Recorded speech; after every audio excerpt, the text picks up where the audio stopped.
YouTube, on a une nouvelle vidéo. On a les Fifth Story, épisode 1, l'origine de Bouscapé. Ça sera bien d'écouter. Donc, on m'a dit c'est lui le créateur même de Bouscapé. Moi qui pensais que c'était Bousca colombien. Donc, n'hésite pas de mettre un like, de share, de subscribe, comme d'hab. Puis, on regardera l'épisode aussi de Booba.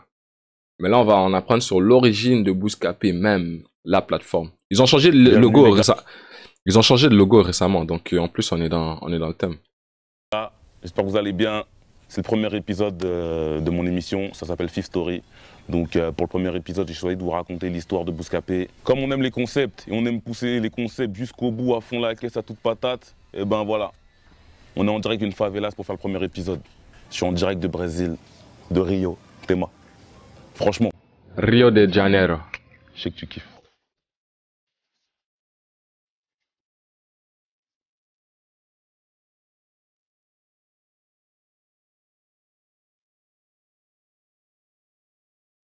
L'interview thérapie.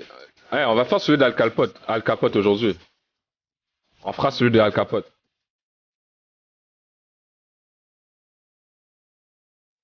On m'a aussi dit de... Attends, il y a plein de trucs que je vais react.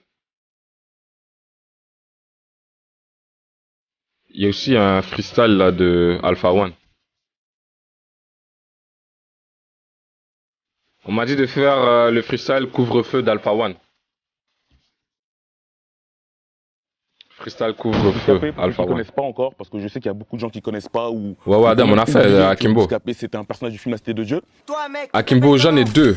Au fait, j'ai oublié de me présenter. Bouscapé. Bouscapé, c'est simple, c'est le photographe qui habite dans une favela et qui est embauché par un journal pour prendre des photos des gangsters parce que la rédaction a peur d'aller dans les favelas parce qu'ils connaissent pas trop ce coin. Comment t'as réussi à faire ces photos, petit? J'habite là-bas. Bouscapé. Est-ce que tu te rends compte qu'aucun journaliste au Brésil n'a jamais réussi à entrer là? C'est impossible. Et pour C'est faire un le parallèle film avec nous, quand on a commencé à bouscapé.com, on filmait les rappeurs et on est dans leur quartier pour les filmer. Et le film est sorti à ce moment-là, enfin le DVD du film. Ah, cette image, c'est ça ce film-là, La Cité de Dieu. C'est un film français ça? Cette image, je l'ai déjà vue plein de fois. Le film est sorti à ce Oh. moment-là, donc on a choisi de prendre le nom. Et pour la petite histoire, comment le nom a été trouvé, une fois je suis sorti dans mon quartier, c'était un dimanche, je suis parti voir un ami à moi, et en rentrant chez moi, il y a un mec qui m'appelle Bouscapé, il fait « Hey Bouscapé !» Je le regarde en mode bizarre, je fais « Pourquoi tu m'appelles Bouscapé ?» Il fait « Bah t'as toujours ta caméra en train de filmer les rappeurs. » Il sait pas, ce jour-là, il a donné l'idée de ma vie. Le soir même, j'appelle Mamad, je lui dis hey, « Mamad, c'est bon, j'ai trouvé un blaze à notre association. » Bouscapé, il a compris direct. Hé, Bouscapé, tu nous fais une photo de groupe? Allez, gamin, qu'est-ce que t'attends? Vas-y. Fais la photo. Les favelas. C'est le mec de la Cité de Dieu, c'est un photographe, il est dans les favelas. Et nous, on est des journalistes du ghetto, entre guillemets. On se disait même pas journalistes, on se disait reporters. Parce qu'on voilà, on allait sur le terrain, dans le quartier des rappeurs, ce qu'aucun journaliste ne faisait. Nous, le but, c'était d'aller dans le quartier des rappeurs et de les filmer parce que c'est là où ça se passait. Là, on nous disait change le nom, c'est compliqué, les gens, ils vont jamais capter. Il fait non, on garde le nom. Donc, ce qu'on a fait une technique de marketing comme des rappeurs. Donc, on a pris des stickers, on a fait des stickers. Et on les a collés partout dans Paname, dans le train, dans le métro, partout, on les collait partout, partout. C'était simple. Sticker noir, De veiller. écrit en blanc. Bienvenue, mon gars. bouscapé.com. Et je me rappelle d'une fois, Tunisiano, il m'a dit j'ai connu ton site grâce au sticker. Et ça m'a fait plaisir, je me suis dit, voilà, le travail paie. Zonard hyperactif comme si j'avais bu 12 cafés. Je me fais rare comme un com positif sur Bouscapé. On a choisi Bouscapé, c'était important pour nous de choisir un nom original, on va dire. Parce qu'à l'époque, il y avait plein de sites qui s'appelaient Rap Ceci, Hip Hop quelque chose et tout. Et nous, comme on avait une vision plus large, et voilà, on s'est vu 10 ans plus tard, parce que c'est toujours la question qu'il faut se poser quand on commence un travail. Dans 5 ans, c'est comment, et dans 10 ans, comment ça se passera. Donc nous, on n'a jamais voulu s'appeler rap ou hip-hop quelque chose, parce qu'on savait qu'on ferait autre chose. Et aujourd'hui, c'est le cas, parce qu'aujourd'hui, Bouscapé, c'est un site qui parle de la musique, du sport, du cinéma, du lifestyle, et plein d'autres choses encore. Ça veut dire qu'aujourd'hui, on n'est pas dans... C'est comme ça qu'il a créé la plateforme. Je veux créer une plateforme aussi à la Bouscapé. On peut parler d'autres choses et sans problème et sans être bloqué avec un nom. Tous les jours on court après la moula, nique la... C'est comme, en fait, j'ai cette inspiration-là aussi. Quand j'ai commencé, les gars, je sais pas s'il y a des gros OG de mon contenu, ok? Pour ceux qui me connaissent depuis le début, j'ai commencé qu'avec les réactions Montréal. Puis c'était rendu que c'était unidimensionnel, tu vois. T'es juste en train de faire un truc comme tout le temps, c'est redondant un peu. Juste Montréal, bro. Je peux pas aller vers l'international. Là, je me suis dit, putain, tu sais quoi? Je vais me refaire. J'avais une première chaîne. La chaîne, elle est à 4K. J'avais une première chaîne, j'ai dit, non, je peux pas les manquer de respect, puis changer mon contenu en cours de route. Ouais, je peux pas changer mon contenu en cours de route. Donc, je me suis dit, je vais créer une nouvelle chaîne, on va recommencer à 0. Et de 0 à 5K, grâce à vous, bro, en quelques mois, ça a été possible. L'autre chaîne, ça m'a pris presque un an, tu vois. Mais celle-là, ça a monté vite internationalement. C'est-à-dire, en France, j'ai eu un support de fou. Il y a même des gars de Suisse, Belgique, tout ça, bro. Yo, j'étais comme, tu sais quoi? Je pense que ça, c'est le wave. Et puis, même quand on fait nos vidéos, on fait pas que de la musique. Regardez, on écoute des interviews, bro. Jamais j'aurais cru que j'aurais été en train de m'amuser à écouter autre chose que du rap, autre chose que de la musique, autre chose que juste un seul type de contenu. Donc, si je crée ma plateforme, ça peut pas être une plateforme que de rap, ça peut pas être une plateforme que de Montréal, ça peut pas être une plateforme unidimensionnelle. Faut que ça soit un peu, faut que ça cherche un peu tout et n'importe quoi. Si t'as la qualité au rendez-vous, c'est normal que tu perces. Bien joué, équipe. Wesh le chômeur. Toujours là, au poste. Le lancement du site, il s'est fait en 2004. Donc pour vous expliquer, il n'y a pas YouTube, il n'y a pas Dailymotion, il n'y a pas Instagram, il n'y a pas Twitter, il n'y a pas Facebook, il n'y a rien de tout ça. Ce qui veut dire qu'on est dans une époque où l'Internet ne s'est pas vraiment développé. Il n'y a que Skyblog et MySpace. La première version a été lancée en 2004. Et la version il y a ça aussi, mais déjà, je commençais à me faire un nom, tu vois. Le site de référence, le média de référence. C'est-à-dire que quand tu penses rap sur Internet, tu penses à Bouscapé. Que ce soit naturel, comme à l'époque, tu allumes la télé, tu allumes TF1. On voulait être comme la Air Max pour la chaussure, le Nutella pour la pâte à tartiner. Ça va? C'est réel, mon frère, on est dans la favelas. Le Nutella pour la pâte à tartiner, le Coca pour la boisson, voilà. Dès que tu penses site de rap, Bouscapé direct. Le slogan du début, c'était toujours à la recherche de l'inédit. Pourquoi? Parce qu'il fallait être sur le terrain. Nous, on filmait du lundi au dimanche. Il n'y avait pas de week-end, il n'y avait pas de jour férié, je sais pas quoi. Du lundi au dimanche, il fallait être sur le terrain. Donc, ce qui veut dire qu'on filmait tout le monde de A à Z. Le but, c'était d'avoir de la vidéo et d'aller toujours à la recherche de l'inédit. Le ghetto ne fait que peu de rescapés, et ce peu de rescapés, il retourne comme Bouscapé. On aime les concepts, comme je vous ai dit au début, qu'on aime pousser les concepts à fond. Le menu du site, c'était une carte des favelas. Donc on a pris la carte de la favela du film La Cité de Dieu. Et il y avait une partie clip, son, vidéo et forum. Très important. Il y avait ces 4 onglets.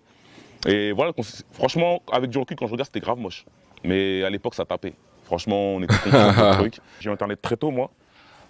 Début des années 2000. Yo, VJ. Et voilà, en tant que bousier de rap français surtout. Voilà, j'allais sur les sites. Donc il y avait des sites à cette époque, tu avais Boons de 10, tu avais le hiphop.com, tu avais vraitruc.com, tu avais l'ABCDR. Et voilà, et à l'époque c'était des sites qui mélangeaient rap français et US. Et surtout à l'époque c'était que des écrits. Quand j'allais regarder l'article d'un artiste que j'aimais, tu vois le curseur il était déjà tout petit comme ça. Ce qui voulait dire que la news elle était énorme. Et voilà, lire un texte énorme comme ça la nuit, t'as mal à la tête. J'ai eu l'idée avec mes amis de faire un site porté 100% sur la vidéo et 100% rap français. Ça n'existait pas à l'époque. On est le premier à le faire. Dans le rap français, il y avait beaucoup de choses pour parler du rap américain.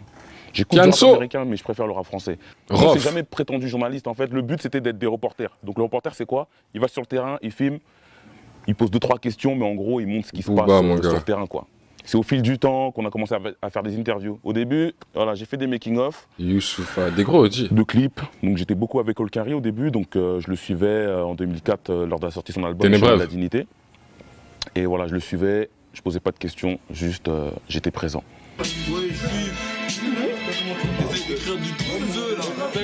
Ça aujourd'hui là? Ouais. Là, tout à l'heure là? Non. Ah bah bon, c'est un peu. Ça parle de quoi là? Il n'y a pas de thème, hein? Et après, au fil du temps, à force de rencontrer les artistes, de les filmer, moi, je commençais à poser 2-3 questions. Et puis au fil du temps, on est devenus des intervieweurs. Constamment mes couplets, entre guerre et paix, consciemment reporter comme bousca-p.com. Et la particularité, c'est que comme on n'est pas des journalistes et qu'on n'a pas fait d'école de journalisme, c'était l'interview d'un mec de quartier qui a interviewé un mec de quartier, enfin, en l'occurrence un rappeur. Donc ce qui fait que l'interview, c'était une discussion. Et c'est ça qui a marqué les gens, c'est ça qui a fait notre particularité, parce que c'était pas vraiment des interviews, c'était des discussions.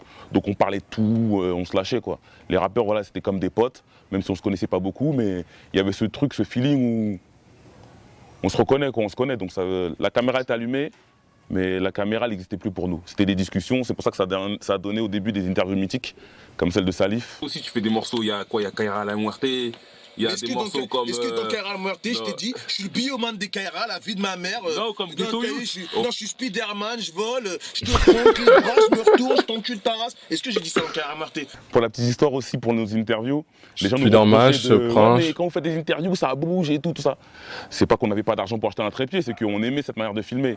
Il y a ce réalisateur, Michael Mann, qui a réalisé Hit notamment, qui aimait bien filmer caméra au point. Et moi, je trouvais qu'à l'époque, filmer caméra au point pendant les interviews, ça faisait vivant en fait. Tu sentais le truc parce que le pied, je trouvais que c'était froid, enfin ça bougeait pas. Moi, j'aimais pas, je trouvais qu'il n'y avait pas de vie. Donc voilà, l'important pour moi, c'était de filmer caméra au point. Donc moi, je filmais et je posais les questions en même temps. Donc quand j'avais des débats, on pouvait voir la caméra bouger. Mais voilà, c'était vivant et c'est ce que les gens aimaient, je pense. À force d'entendre les remarques que les gens nous faisaient, on a commencé, donc j'ai commencé derrière la caméra. C'est moi qui avais la caméra et je filmais. Ensuite, on a acheté une deuxième caméra, donc Amadou et moi, on filmait, mais j'étais toujours derrière la caméra. Ensuite, on a acheté un pied pour une caméra et la deuxième caméra filmée en mode caméra au point. Et aujourd'hui, on fait des interviews avec 3 caméras. Pourquoi? Parce que voilà, au fil du temps, il y a plein de sites qui sont arrivés, de la concurrence, de la bonne concurrence. Hein. Et puis voilà, il faut s'adapter parce que il y a beaucoup de sites et on fait tous à peu près la même chose et les mêmes artistes au même moment. Donc pour pouvoir se différencier, voilà, nous on s'est dit on va filmer avec 3 caméras, comme ça, ça marquera notre différence, quoi. Et puis aussi après, il y a la période où je me suis mis devant la caméra aussi pour faire différent et pour changer, parce que ça fait 11 ans qu'on filme. Donc je pense qu'il faut à chaque fois monter le niveau chaque année, changer de 11 concept, ans de travail. Voilà. C'est pour ça qu'aujourd'hui je suis devant la caméra et que souvent dans les interviews il y a 3 caméras. Et les gars sont partis de rien. Sous le soleil de Marseille, pas de Saint-Tropez, là où tu verras les clichés de Mr. Bouscapé. Pendant 2-3 ans, en 2006 jusqu'à 2008-2009, j'étais à la radio, Génération Ads Carbone, thanks for follow. Donc je me suis incrusté, je me suis invité. On ne m'a pas invité. J'ai suivi Walkenry pendant une promo dans l'émission Génération 2000 de Bob. L'animateur Bob m'a kiffé. Il m'a dit vas-y reviens la semaine prochaine et tout. Parce que voilà, moi j'étais le petit con quoi. On a eu ma micro et je balance plein de sottises, mais intelligemment. Enfin, je faisais beaucoup la promo de mon site aussi. Tous les samedis pendant 2 ans, j'étais co-animateur sur 88.2. Et c'est ce qui m'a fait connaître aussi parce que la semaine je filmais, on montait le soir et le week-end je faisais la promo. Donc ce qui fait que tout Paris m'entendait, disait voilà, il y a une nouvelle interview sur Bouscapé, faut aller. Quand les rappeurs se marquent le torse pour tomber les gamines, je me dis que peut-être le rap est mort, peut-être faudrait que je le réanime. Mais heureusement il y a toujours 2-3 trucs sur Bouscapé. Pour faire la promo encore, on a fait des stickers, mais cette fois-ci on a fait des beaux visus. Des visus, des mises en scène, la main dans le sac, caméra en mode c'est un gun et tout. Et donc ce qu'il fait, c'est Fifou qui nous faisait nos visus. Donc pour savoir, Fifou, pour vous le dire, voilà, Fifou, dernièrement c'est lui qui a fait la pochette de l'album de PNL, de Kari. Fifou. Ah, on avait regardé un rap-jeu de lui. Rap-jeu, c'était Fifou, Soprano contre... Est-ce que c'était l'épisode avec Benjamin Epps? Non, je pense que c'était Fifou, Benjamin Epps contre... Soprano et... Dino, c'est ça, c'était Dino. Il n'y a pas un rappeur qui l'a pas fait, il a même fait des Quinry, Snoop, etc. Donc ce qui faisait que tout le rap français était chez Fifou. Fifou, il habitait dans un...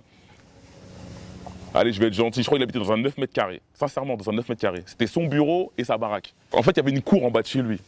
Il y avait des jours où tu pouvais voir, sincèrement, c'est pas un mensonge, c'est pas exagéré, genre une dizaine de rappeurs en bas, genre qui faisaient la queue, quoi, pour attendre de faire sa pochette avec Fifou. Donc c'est lui qui nous a fait nos pochettes, enfin nos visuels, nos stickers. Et voilà, quoi, si t'étais en embrouille avec un rappeur, fallait surtout pas aller chez Fifou parce que t'étais sûr d'aller croiser un mec là-bas. Et des équipes. Le son On va se faire virer. On va se faire virer pour la Bouscapé. T'as pas des problèmes avec tes voisins, quoi? Ah ouais, mais qu'on reçoit trop de rappeurs ici. Et les voisins, ils aiment pas ça. Nous, qu'on a pris Bouscapé, ça a fait gaulerie les gens parce que, en fait, Bouscapé dans le film La Cité de Dieu, c'est pas un show, quoi. C'est un journaliste, mais c'est un peu, entre guillemets, une victime, on va dire. Ah là, il est amoureux d'une meuf. C'est un journaliste, c'est pas un show. Ah, Angelica, elle me rendait dingue cette fille. Et alors, Bouscapé, toujours avec tes photos? En plus d'être sublime, c'était la seule qui couchait. Dans La Cité de Dieu, il y a Zé Pequeño, Béné, Manny Lecoq, va falloir que j'aille checker le film, là. Le personnage qui a le plus marqué les gens, c'est forcément c'est Zepequeño. Donc, tout le monde était en mode Zepequeño à l'époque, tout le monde voulait être Zepequeño. Zepequeño, c'était le Tony Montana 2.0 en fait. Et tout le monde voulait être lui. Et nous, Say hello to my little friend. Nous, on voulait être Bouscapé. On s'en fout de qui il était, quoi, enfin, de sa personnalité. Nous, c'était le concept qui nous plaisait. C'est la crisothèque, mec, je suis l'ovni sur ma mec. J'ai le cœur à Bouscapé, j'ai les couilles à Zepec. Dans le film La Cité de Dieu, t'as beaucoup de personnages qui ont été récupérés par le rap français. Donc t'as Zepequeño, on pouvait le voir dans le clip de Rof Zone Internationale, on pouvait le voir aussi dans le clip de Booba au bout des rêves. Et dernièrement, t'as PNL qu'on fait le morceau Béné, t'as Niska qui a fait un morceau Manu Lecoq. Et puis voilà, et c'est un film qui a marqué notre génération en fait. C'est pour ça que pour les gens qui connaissent pas ce film, il y a plein de rappeurs qui ont fait plein de références. Oh putain! Plein de rappeurs qui ont fait des références à ce film, puis ce film je l'ai jamais checké. Ok, c'est ça votre inspiration de France? La cité des dieux. Cherchez un peu, et vous allez voir que ce film, c'est un film qui a vraiment marqué notre génération, notre époque. Et pour la petite histoire, Bouscapé, c'est celui qui survit à la fin du film. C'est le seul. Il n'est pas mort dans le film. Je pensais qu'une photo changerait ma vie. Mais dans la cité de Dieu, si tu t'en vas, t'es mort. Et si tu restes, t'es mort aussi. Oh, donc voilà, j'espère que je vous ai éclairé sur le nom Bouscapé, sur le concept. C'est important pour moi de revenir sur ça parce que voilà, Bouscapé, c'est une histoire. C'est pas juste un site qui met des vidéos ou des clips. C'est une histoire, c'est un concept, c'est tout un truc. Donc voilà, n'hésitez pas à vous abonner à la chaîne YouTube parce qu'il y aura Attends, je pense en photo, voilà, les gars. Il y aura une bonne vingtaine d'épisodes avec plein d'anecdotes bien croustillantes comme vous aimez. Je sais que vous aimez ça. Donc on va vous raconter tout ça dans les prochains épisodes. Et voilà, j'espère que ça vous a plu. Merci de m'avoir suivi. Ciao. Nice. Hey. Now my whole team fucking here. Started from the bottom, now we... Oh non, non, non, les copyrights. Les copyrights, attention, hein. Tu joues du Drake 15 secondes. Bam! Fini. Mais yo, ça c'était bien ça. Les fifs de Bouscapé là. Ok, j'aime bien. J'aime ce qui rejette, ce qui projette. Genre ça me motive à faire plus avec mon contenu. Pas juste rester dans un univers, tu vois. Les gars ont commencé de bas, très bas dans les quartiers. Maintenant les gars, ils ont des shows là. Les gars, ils font des grands projets là. C'est incroyable.